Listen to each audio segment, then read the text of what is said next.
I mean, the only honest answer is that whatever you're working on now becomes your favorite piece, because you would hate to think like, well, my best work's behind me. I might as well just fold up the notebooks and the pencils and just go home, because that's never going to be better than anything that I've done before. You're always kind of hoping that you're going to do something new and interesting, and you always come to the page, I do at least, every day, hoping to be surprised by what comes out, even if it's a really small surprise, and afterwards you're kind of like, well, that was really surprising to you? Why? The thrill of feeling like the writing takes you in a direction other than what you thought it was going to take you.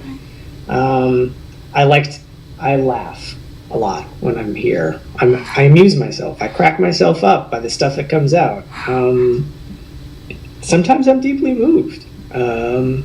It's a chance for me to confront all of those things, especially with the material. And that's the thrilling bit of it, but it all happens in private. It's not necessarily when I get to share my work or something's published, which is, don't get me wrong, that's huge, it's wonderful.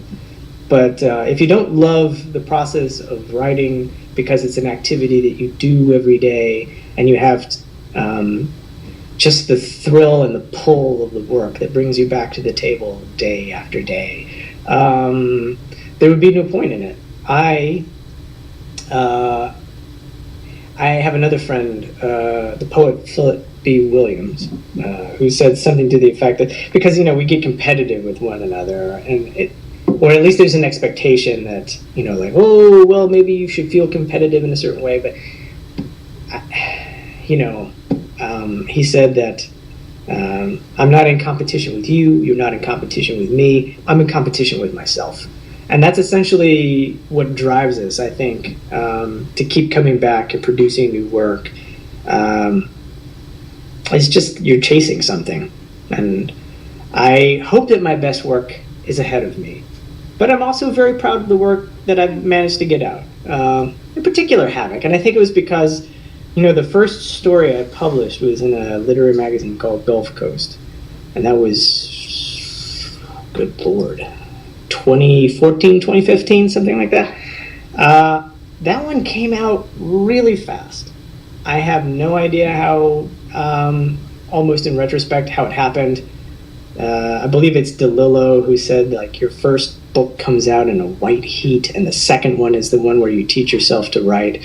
It would be just great if I could produce a whole book, in a white heat, but that's never been a thing for me. The story came out in kind of a white heat. And I think it's because, it was actually, it was the product of all the nonfiction stuff that I was writing while I was at the University of Chicago. I'd had all these different sort of, threads, essentially, that I've been working on in nonfiction, and they just sort of, I was feeling like, well, this is something I want to toy with. I felt that urgency to address it at that time. But like I said, I wrote it in, a month. I tinkered with it over the next 2 years as I tried to find a home for it, but not that much. So what did I really learn from that process, and what did I really go through or suffer with it? Whereas Havoc, man, wow, that one was just, it kicked my butt for years. Like I said, there was a whole year it was in a drawer. 5 years it took me between first making attempts at the story and then finding a home for it. But it taught me so much, just so much. And it's the story that when it started to get really good, that's when I took it to workshop. And that's when I met Jim Shepard, and he worked with me on it.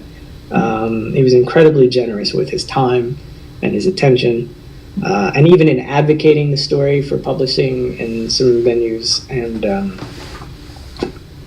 I learned a lot because it brought me into his orbit as well as some other folks.